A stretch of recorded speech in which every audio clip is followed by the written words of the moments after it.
Hello, everyone, and welcome back to the Cyclocross Social Podcast.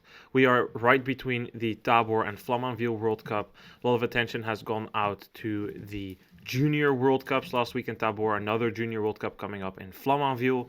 But today we're here with the next riders up. These are a couple of riders who maybe next year or in 2 years from now aspire to be at the start line of those World Cups. We are here with 4 American 15-16s currently in Europe with Eurocross Academy. Sitting directly opposite of me is Abby Cole. Could you shortly introduce yourself? I'm Abby Cole. I'm from East Granby, Connecticut. I'm 14. I ride for competitive edge racing. And next to her is her twin sister, Lily Cole. Thank you for being here, Lily.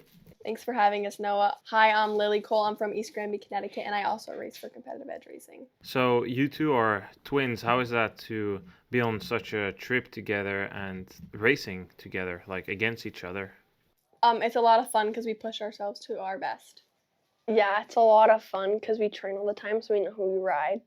How special is that dynamic? Like both of you are racing at a quite high level. Like Abby took the win on the Vanberg, and then your sister comes in for third a bit later. Like how is that relationship?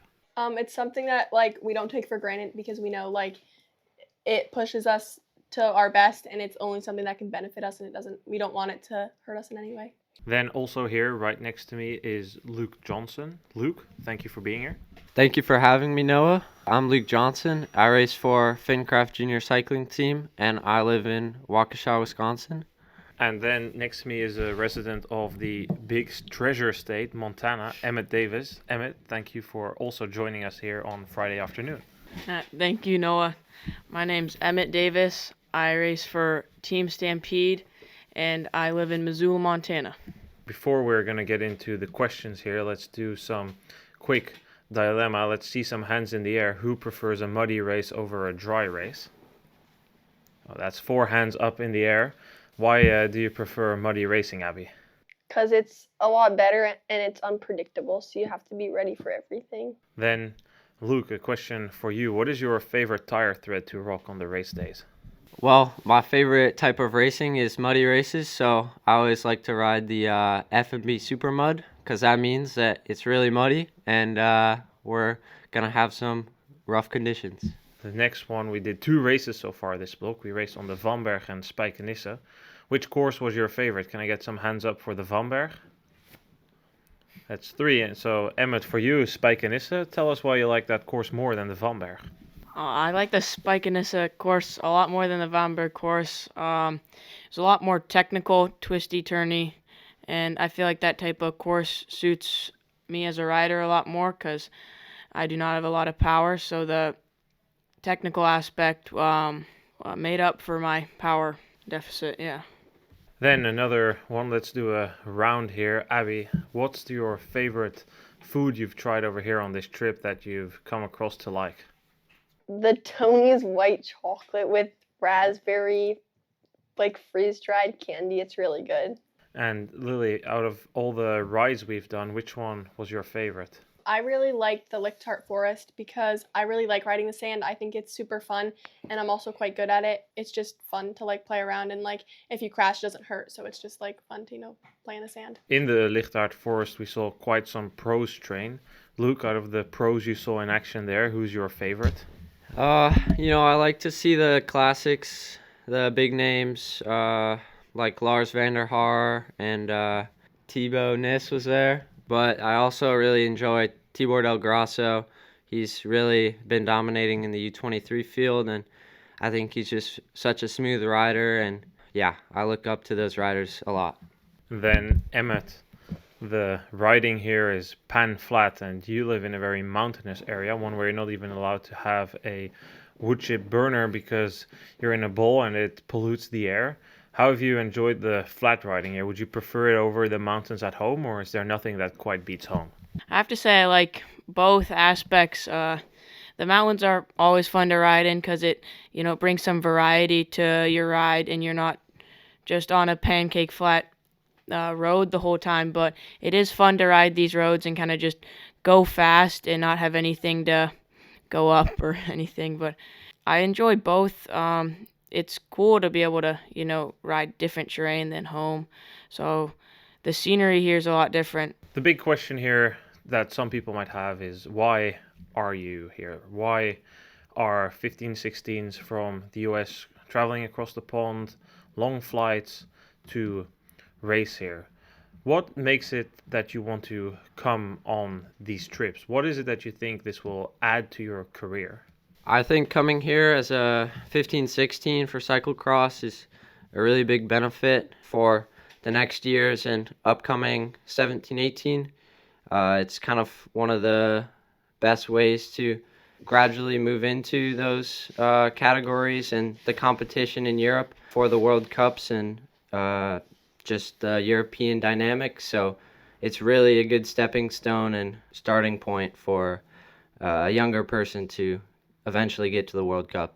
It's a lot different than the US races, and we kind of knew that coming in, so it's nice to see like it actually in real life. And since I have 2 more years till I get to UCI, it's nice to see it and then take this information and apply it next year to my cross season.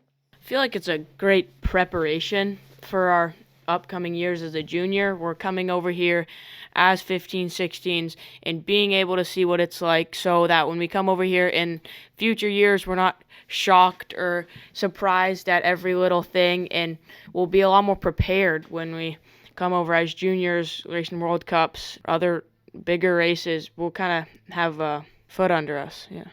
Yeah, like most know that like the competition and different style of racing here is way harder. So like to be exposed to that is definitely like something that's super like a good opportunity to have. And like in America, our courses are flat and dry, but here there's a lot more elevation and mud, which makes for more like different kind of racing and shows different strengths of riders, which is cool. A lot of preparation is what I take from that. But what is it that you feel prepares you for? You talk about the courses. Is it just that, or are there other attributes to it? I think like not only the courses are different, but also you need to have a different mental attitude when going into it. Like you can't just be like, oh, well, I'm the strongest rider in America, because just because you might be the strongest rider in America doesn't mean you're going to be the strongest rider in Europe, because there's different like technical skills you need to have as well. It's good to get used to like the jet lag the first couple of times. I know the juniors from America that came over for Tabor, they got here and they have at only Friday. They got to the Czech Republic on Friday and raced Saturday morning at 8 a.m. So the cultural experience is a lot different here. You don't know the language, you don't know the culture, so it's a good way to open up to that. Earlier this year, I interviewed Matthew Crabb. He was on this trip last year as national champion. He's now in the junior category. One of his points was that in the US, there's maybe 5 riders at the front of the race, and that group always settles in. After the first lap, the race kind of settles in and it becomes a lot calmer. Have you guys experienced that difference to also be there in Europe, where for these races, it doesn't matter if you're fighting for first or 15th, it's still very aggressive, it's with grinta, the knife between the teeth, so to speak, that really for every place there is a tremendous battle? Oh yeah, most definitely. I experienced it at Spike Nisse, where it was more technical and fast-paced. The difference between that and Europe and racing back in the U.S. was drastically different. For example, there were a solid 3 power straights on pavement, and every single one of the riders, no matter if they were leading the race or in 15th position, they were all sprinting as hard as they could on those sections and carrying the speed through the other ones, and that is something that we don't have that level of intensity in the U.S. Yeah, I feel like what Luke said, doesn't matter what position you're in, you're always going to find a battle, and you're always going to have to be aggressive through corners and hold your ground. And especially for us, we're all starting at the back of the pack, so figuring out ways to move up through the pack, definitely found it helpful to be aggressive, put your elbows out, and kind of say to the other riders, like non-verbally, like, this is my space, don't like come here, like, gotta respect your ground and everything. Definitely don't mess with the Americans, they will shoulder you back. And Abby, you've been fortunate enough to immediately start your European campaign with 2 wins out of 2 races. How was that for you? It was good. I definitely noticed that, like, the gaps, especially at Vandenberg, were pretty, like, small. And I was able to get the lead because the person who finished second dropped her chain 2 times. I was able to create a gap, but I still had to keep pushing because she was in, like, closing distance, and with the mud and, like, slippery turns and uphills, if you made one mistake, it was a gap that was easy to close. Did you expect that the gaps would be small? Because the course was super hard. It was muddy. There was quite a lot of climbing in there. Normally we see quite large gaps. Did you expect once you were like out at the front that there would still be a challenge from behind? Yeah, because our race was only 30 minutes and everyone can go hard for 30 minutes, so I knew I'd have to be mindful of where I was going hard and easy, and the efforts that I was going hard would have to be all in because it was such a short race. And also in Europe, everyone's like pretty, especially the people like towards the front are pretty like evenly matched, so you have to be aware and know where people are strong and not as strong as. What lessons would all of you say you've taken so far from this trip? We talked a bit about the preparedness, getting used to a quick turnaround for your first race, dealing with jet lag. But if you had to, for now, take 1 point from this trip so far, you've done 2 races, 2 training sessions. What would you say, okay, next year when I'm either a second year 15, 16, or next year when I'm a junior and I come to Europe, this is really going to help me become a better bike racer? I think definitely the technical aspect of the racing. Like, we went to 2 different sand places with 3 different coaches. Just like, it's obvious how much Europeans focus on their skills. And I think that's a huge weakness in American cyclocross. You don't really need much skills to do well in American cyclocross, and I think that's where the differences come within. Like, if you're battling with someone in America, like, there might be a 30-second gap in Europe, purely based on your technical skills. So I think that's a huge lesson, is continuing to work on technical skills when in America, because it does help you. Like, how crucial a start is, because gaps can open up pretty quickly on a start. But since, like Emmett said, we're starting in the back, I've noticed in a lot of races I'm able to pass in the correct sections, and I know that's pretty important for American cyclocross because a lot of American cyclocrosses have like one big power straight, and then it's pretty like follow the leader.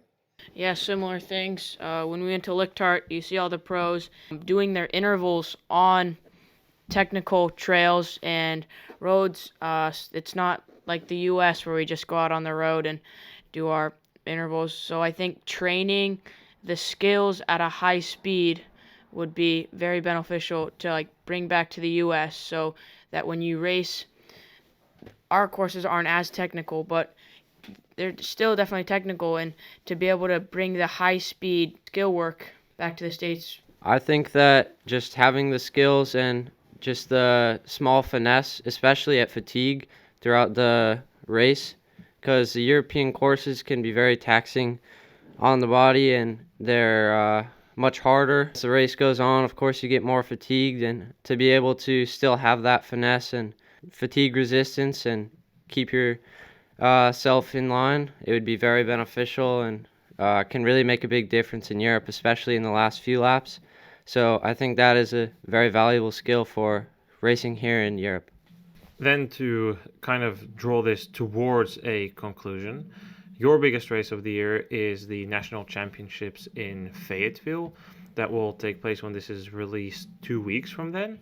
How are you guys looking forward to that race? What are your goals, expectations, and maybe, again, this trip has given you some insights. In the US, you don't always get to race against the 15-16s. We have different categories where you race with the Masters. You're also dealing with the fact that the country is very vast. So we have riders here from Montana, which is in the northwest of the country. We have East Coast riders. We have a rider from the Midwest here. How has this trip kind of shaped your perspective going to the national championships in Fayetteville? I think it's definitely helped a lot, just especially build my confidence up, since I didn't have the greatest start of the season I would like. So I think it's really helpful to go in and like looking at the course, I definitely know like what to expect on it, and probably going to be mostly dry. So although we haven't had dry races here in Europe yet, it's helpful to know that I can ride like all conditions. And also on Fayetteville, I think we're going to have the big stair set, which is helpful because we've had to run some sections at some of the races. So it's nice to know that I'm feeling prepared headed into nationals. I think that I'll be a lot more confident going into the national championships just with the experience racing here. And yeah, it's looking like a fast course there, depending on the freeze and thaw. But having the confidence from the racing here in Europe and training with the very good Dutch coaches and training the skills at speed, which should really help benefit and be translated to a course like Fayetteville. Yeah, I'm definitely feeling super confident going into nationals. It's obviously like our biggest race of the season is non-UCI categories, so it's definitely been like my focus all year, and I think this trip has really like built my confidence up since I'm racing with girls that I'll be racing with at nationals. It's really like given me like a new view into their strengths and my weaknesses and how I can apply that into my last few weeks of training before nationals. Building off what Luke said, what we've learned at these trainings with these Dutch coaches is very helpful and definitely stuff that I'm going to take into account when I do my final preparation for nationals. We only have a couple weeks, and to come home and use these valuable skills will benefit me a lot for these last couple weeks. Good luck, everyone, and thank you so much for your time. Thank you, Thank you, Noah. Noah. Thank you, Noah. With me here now for brand new 15-16, sitting left in front of me is Paxton Summers. Thank you for having me, Noah. My name is Paxton Summers. I race for Fincraft Junior Cycling, and I'm from Baltimore, Maryland. It's a pleasure being on the podcast. Also with me here is Kinsley Oberding. Thank you for being here, Kinsley. Yeah, thank you so much for having me. I'm Kinsley Oberding. I race for Donovan Racing, and I am from Apple Valley, Minnesota. Then also next to me, sitting right of me, not making his debut on the podcast, he was also here last year, is Lucas Young. Thanks, Noah, for having me. Yeah, as Noah said, I'm Lucas Young. I live in Leonberg, Germany, and I race for Golazo Young Lions. And left of me is Elena Svenstrup. Hi, thank you for having me. I'm Elena Svenstrup. I'm from Tiverton, Rhode Island, and I race for APCCB Junior Devo. Okay, let's start with a few questions to get to know you a little bit better. Lucas, how come you live in Germany? It's a long story. My dad's in the military, or was in the military, now works for NATO, and because of those kind of jobs, we move all over the place. How are you liking Germany? It brings you closer to the races. Do you feel you've gotten more opportunities due to that? Yes, I think I do have a lot of opportunities. I used to come up every weekend to race the local Belgian races, which in the end does give me a good edge on my competition in the States because I live over here. Would you say there's also some downsides to moving around so much for a job of your parents? Yes, there's also many downsides. Starting up with new schools, new friends, new cycling teams, new training areas is always hard for me, but over time I've become used to it, and now it's pretty normal for me. Elena, you have a dual nationality. You're American and Danish. Do you feel more American or more Danish? I feel more American. I live in America. I have my whole life, and so I do feel more American. You've been to Denmark a number of times. What's your favorite Danish thing? I really like the Danish pastries. They're super good. Just the poppy seed bread in the morning. Kinsley, you are from Minnesota.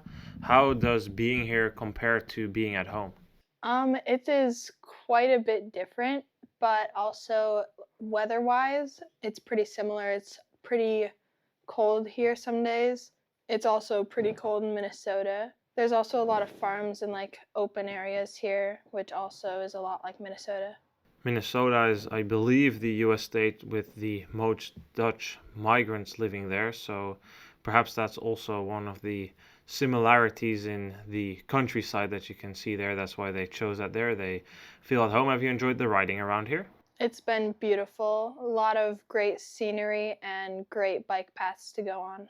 Paxton, I heard you, outside of cycling, have a number of interesting hobbies as well. What do you like to do when you're not riding your bike? I play the violin. Sometimes I'll go rock climbing or play golf with my friends. What's your favorite song to play on the violin? Right now I'm playing Brook Concerto in G minor, and it's a lot of fun. It's a great piece. What do you think about the Four Seasons of Vivaldi? They're great. I've only played spring just because of time, but I love them. They're great pieces. Is spring also your favorite time of the year? Probably winter, just because I like snow and I like to ski. Okay, let's dive into the racing then. What attracts all of you to bike racing? You're making some pretty serious decisions. You're missing a lot of school to be here. It's not easy. You don't have the life of an average American student. So I guess the question boils down to like, what drives you? What joy do you get in cycling cyclocross? Cycling is a very unique sport, I feel like, and there's a lot of great people who are cyclists. Most of my best friends are cyclists or come from a cycling background, and just the sport itself is super unique, and I just really like to go fast and be competitive with my friends. I really enjoy the adrenaline and the focus aspect, channeling all my energy and focus into a 40-minute block. It's super fun. I just really enjoy leaving it all out there. I think it's a pretty fun sport. I started in it at like pretty young, so I don't really know a lot of other stuff. And I guess the sacrifice part, I never really you don't really think about it because it's all I really know, so I'm not losing anything. And it's just an awesome sport. Like, it has everything with chaotic, it's fun with going fast, and it takes a lot of time and effort, which feels great. I think what brings me back to racing week after week is just me wanting to prove to myself that I have what it takes to get good results, and it's just a mental boost when I do get these good results, and it just brings me back. Quite some different type of answers there. All of you train also on the road, and I guess that's what I'm curious about. What I like about riding is that it takes me to places I would not come without my bike. This trip is just one of the examples. The many bike paths we've done, it's just too far from my own house with the training area to reach. But even from within my house, when I go on training rides, I like to explore. I go through these towns, I visit these cafes that I never really attend. And secondly, what I enjoy is the history part. I quite interested in history, so it takes me to these historical marks. History is everywhere. That's what I like about the riding and what brings me. I mean, I stopped racing quite some years ago now, probably 4 years, not being on the bike in a race, a couple of time trials, but let's not make a big deal out of those few sufferfests I did. So that brings me out to ride, and that's where I find the joy in going out, breathing the outdoors, being healthy and doing that. How is that for you guys? You're training on the road, all in different areas. Lucas, you mentioned it's difficult for you to adapt to those different training areas. How do you view your training? Do you train to race, or is racing kind of a product of your training? It's a mix of both, I would say. I mean, in the end, yes, it is for racing, but I also like just going out in the forest and see where the trail takes me. In Germany, you have a great forest nearby, and I can just get lost in the forest. I think for me, I train to race. Training's fun a lot of the time, especially if you're doing it with your friends. And especially on the road, it can be a lot of fun. But a lot of the time when it's like a really long ride or you're doing intervals by yourself, it's not the best. So what motivates me and keeps me going is just knowing that I'm going to get stronger and that there's no other way to do it. So it's like it has to be done. Does the social aspect play a big part in keeping you going through the trainings then? And who do you train with? I train a lot with Jacob Hines and Kean Connolly. They're just like riders around my area, and occasionally with my brother, Lincoln Summers. And I think it helps on like long endurance rides, like when you're out there for ages and ages and the rides feel like it goes on for days. But I do think that I will have a better ride if I'm doing efforts by myself or a shorter endurance ride by myself. I feel like some of those rides that take a bit more focus, it's better to do by yourself, even if it's less fun. But having friends for the longer rides that you can be a bit less focused and more focused on just getting through it, that can be great. I would say it's also a mix for me. I really like to just go out and go on a chill ride every once in a while, but also I feel like always in the back of my head, there's always like, I'm doing this to get better for my races, and I would really like to work as hard as I can. But yeah, I also feel like just going out there and having fun on your bike, it's really important. I train to race. I enjoy training outside of it, but it really just helps me keep me on track when I think of it as this helping me through my racing. I live near beaches, and so a lot of my rides are super windy and great views, but it's really just great training out there. So, yeah, I really enjoy training and pushing myself, but I also love the fact that I know it's helping me in my races. Let's talk about those races then. What pushes you? Like the result, is that what you race for, or do you race to prove a point to yourself, to prove a point to anybody else? What's the reason that I see you guys race here in the weekend and at the end of the race, some of you fall to the ground completely exhausted, having given it their all? I feel like I race for many reasons. I really like to prove to myself that I am strong enough to do this sport, because I know it takes a lot of strength to be a cyclist. I also race to show other people that I'm capable of these races and like getting high spots, and most of the time, sometimes on the podium. And I really like racing just to like show how much I love this sport. For me, I race for all three. I race for results, but I also race for myself, which can contribute to results. But I mainly focus on improving my own racing and how my technical skills were, how my power was, and overall, I really like to race to see improvement in myself. Like I said before, I also race just to prove myself that I'm capable of competing at the top level of this sport. But I would also say that results is also a huge part that I look at after the races, and that can either give me a boost of confidence or can also bring me down for the next day. And after that, it's just important to focus on the next race, and tomorrow's another day. I think I mainly race for results, but I think recently I have found that I kind of race for myself a bit more. I had injury at the beginning of the season, so my results were not up to my standard usually. So that means that I got to look on what I did well, what I need to work on, and not just what like is on the scorecard and how I finished.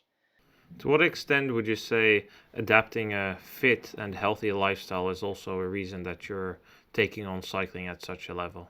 I think it's really great to be in good shape and know that I'm staying healthy, and it teaches a lot of mental lessons that you can apply in all areas of your life. You get a lot more split-second decision-making skills, and it's nice to see that, like, compared to a lot of the society in the US, you're higher above them on a physical and like healthy standpoint. Do you feel the same, Kinsley, also taking some of those mental lessons away from cycling that help you in your everyday life?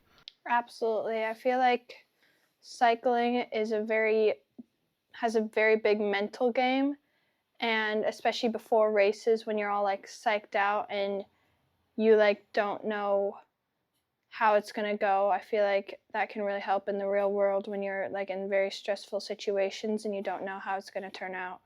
It just really is good to be able to keep yourself calm before races or other stressful situations. If you weren't a cyclist, Lucas, do you think you would do another sport? And if so, which one? I think I would definitely do another sport. I personally can't live without doing sports. It's just how I've been since I was little. I always have the drive to just do any sport I start. And if I would choose a sport, I would be more of a skier. I think definitely I would do a sport. I don't think I could live without being competitive outside of other areas of life. I think I'd probably play lacrosse. I played that It's a big sport where I'm from, and I played that for 2 years a bit ago, and I really enjoyed it. It was tough to leave the sport, but you gotta do what you gotta do if you wanna become good at something. For me, I would definitely do a sport. This is my first year not doing gymnastics after doing it for 8 years. It's a super competitive, like focus-oriented sport. It's still part of me. I still would love to do some training, just the physical aspect of it and cycling is very taxing. Like everybody else, I would definitely be doing another sport. For me, I've been a skier since almost I could walk, and I've been racing for about 6 years now. And it's also a really big part of who I am, and it just is really nice to always have a sport to do. There's, of course, more than just cyclocross. We have a couple of other disciplines here, and all of you are active in those other disciplines as well. For who is cyclocross their favorite discipline? Let's show some hands. I'm seeing 2 people with cyclocross as their favorite. Elena, why do you like cyclocross more, and in what other disciplines are you active? I am active in road and mountain bike and cross, but cross is definitely my favorite because I really enjoy the really active on and off the bike, running, the very technical side of it, but also the power that's involved. It takes a lot of training and skill work, but I think that's what makes it a super fun and like competitive race. I would say that mountain biking is my favorite discipline, quickly followed by cyclocross. I really like mountain biking because it mixes technical with speed. I would feel like more so than cyclocross does. I feel like I get more of an adrenaline rush doing mountain biking, especially when it's a nice and flowy, fast course. I started off racing with mountain bike, but in the summer I also do road racing, but cyclocross still is just at the top for me. I like cyclocross because the training isn't always about numbers and how much power you can push. It's more about if you can ride your bike, which for me, as a small rider, just suits me better. I do cyclocross and road. I started with cyclocross and then moved to road a few years later. But I think that road is probably my favorite out of the 2. I think it's very close. Cyclocross is it's super fun. I'd say racing road is more fun than cyclocross, but training road is less fun. Just because cyclocross is, you can have a lot more fun on the course than on road when you're just hammering it away. But I do think I get more of the rush when I'm doing a road race. I feel better. It's I have a bigger smile on my face, just because I love fighting for position, crazy corners, and just going at a good speed. So that's a lot of fun. Paxton, final question for you. You showed me quite the NFL dump today and this week. Who wins the Super Bowl this year? Ravens all the way. There's no other possibility. We will see. Jacob Hines also made that prediction, and they proceeded to lose 4 straight games after he said that on the podcast. But unlucky season, to be honest. We'll come back and win it. Okay, that wraps up this section. Thank you all for your time. Thank you, Noah. Thank you, Noah. Thank you. Joining me now for the final block of the podcast is again 4 American 15-16s who are here, the U17s, Nieuwelingen, as we say here. On my right is Severin McCarter from the great state of Kansas. My name's Severin McCarter from Kansas. I race for Steve Tilford Foundation. What's one thing you like to do when you're not riding, Severin? I like to watch TV. I like to eat. That's about it. Then also here is Ava White. Ava, thank you for being here. So my name's Ava White. I race for Blue Ridge Cross. I'm from Elkins, West Virginia, and thanks for having me. Also here with me is Zoe McGuire. Hi, I'm Zoe McGuire. I race for Grey Ghost Stars out in upstate New York. And then finally also here is Josiah Bauer from Pittsburgh. Yeah, thank you for having me here. Yeah, I'm Josiah Bauer. I race for Fincraft Junior Cycling Team, and I'm from Cranberry Township. Josiah, you, just like Paxton, he finished on some NFL talk. You too have been telling me all week that the Steelers are really good. Are they going all the way? Well, I don't know about that. They're okay this year, like they always are. Not as good as the Broncos, who are on top of the league, but we'll go to the cyclocross part here because we're all here on this trip. You've been away from home now for over a week. You've been gone for 2 weeks, a lot of racing. But other than the racing, I'm curious how all of you combine this with school. You've been gone so long. How is that? In Europe, it's not really common that many people can get this much time off school to race cyclocross in this age category. My teachers like give me work and I just like go off of that. Like every day they just like send it into my Google Classroom. It's just like one day by day. Yeah, same. I just do my assignments and the teacher gives it to me through the online and I just do it like that. Zoe, would you say that many people in your school understand what you're doing here right now, racing a bike? Do they even know what cyclocross is? No, not at all. Actually, I had to explain to most of my teachers what cyclocross is, and even then they don't really understand it. Oh, no, not at all. Not really. They just kind of like don't care. Whatever, do the work. Is it then difficult if they don't know what it is? I imagine if you know why your students are missing the school and why they are getting these exceptions, that it's easier to accommodate for that. Or am I just looking at this from a European mindset? And would you say that in the US, a lot of people get time off school because simply the distance to travel for sports is much harder? No, not at all. I think a lot of my friends don't miss any school at all for their sports, but it's easy to get time off of school because like people are kind of shocked that I'm doing this sport at the level that I'm doing it. So after I like kind of explain that to them, my teachers and my principal, they understand and they let me take the time off because it would be a lot of the kids in my school aren't doing their sports at the level that I am, so they're not missing school. No, it's like the opposite of what Zoe just said. Not really. Like they would not let me off. Like they'll let basketball players and football players off, but like I have to write like multiple notes and like send it to the principal's office multiple times, but I will still have to do exams at the end. School is a big part of your social life at such an age, but do you have the ability to around these races? Of course, here you're in a trip and you're together quite long, but in the US races, do you have the opportunity to create friends with riders at these races? Or is it more that you only know the riders who are from your region? Yeah, no, I make friends at the races because you like talk to them on the start line. They just kind of talk to you after the race and then... Yeah, I'd say...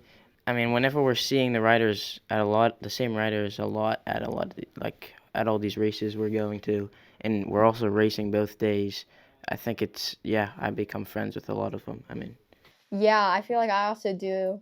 Like when we're at the starting line, you're just like talking to them because they're right beside you and you're talking about what pressure you're running. And I don't know, like at the end of the race, they're like cooling down with you, they ask you. So it's just like, Some of my best friends are people that live nowhere near me, so this is definitely a big thing for me.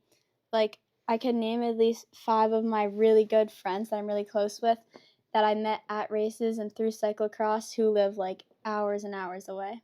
Would you say it's easier to make friends because you're all in the same bubble? Not necessarily in the way that you share interests, because that's obviously a point that a lot of people base their friendships on, but more you're all serious about what you're doing. None of you would come here if you weren't serious about your cyclocross and cycling careers. Does that make it easier, Ava? yeah, I think that's easier to make friends at the races because we're all serious, but also like you're also sharing the same interest and like when you're racing together, it makes it like easier. It's a lot easier to make friends because we're all serious. Because like at home, my friends don't understand that like I like missing school to go race these races. Like before I left for this Europe block, my friends were like complaining that I was gonna leave, and they're like, just don't go because we're not gonna see you. But like, it's a lot easier here with people that like share the same beliefs and understand and like have the same seriousness about what we're doing. Severin, how has it been for you on this block? You're from Kansas. It's not really a state that has a lot of cyclocross riders. You knew, of course, some people when you came here. But how have you enjoyed this trip? How have you spent time here with the boys making breakfast? I heard you all take turns. What have you made for breakfast here? I've made some eggs. They were all right. They weren't the best eggs. Would you say it was nice to spend time with the other boys in the house and get to know each other better? Yeah, for sure. How's that been for you, Ava? You're from West Virginia, also a smaller state with not the most cyclocross riders. Yeah, I mean, I like it here better because people like understand me here. Biking, we're biking all day together, so I like it here better because like nobody understands what's biking where I live. So Bring this towards the conclusion of the podcast. Then we're nearing the hour mark on the total recording. If you had to like describe your week here in one or two sentences, like how much you enjoyed it, how would that be, Zoe? Like, did you enjoy it like just average, or was it a wonderful time? It was a wonderful time. This is like one of the best few weeks of my life. I really appreciated like being able to spend time with my friends constantly and always getting to ride outside. Yeah, I'd say I had an awesome time. I mean, we're going into, just seeing the culture, not just cycling, but just seeing the culture and see how it's totally different from, North America, the US. It's just really cool just seeing not just the cycling part, but everything else. I also say it's like a wonderful time here, like biking every day and like seeing the scenery change from where I live. So I'm saying it's a wonderful time. It's a great opportunity to learn and grow. The scenery is way better than Kansas, just cornfields and flat land. But great opportunity to learn and grow.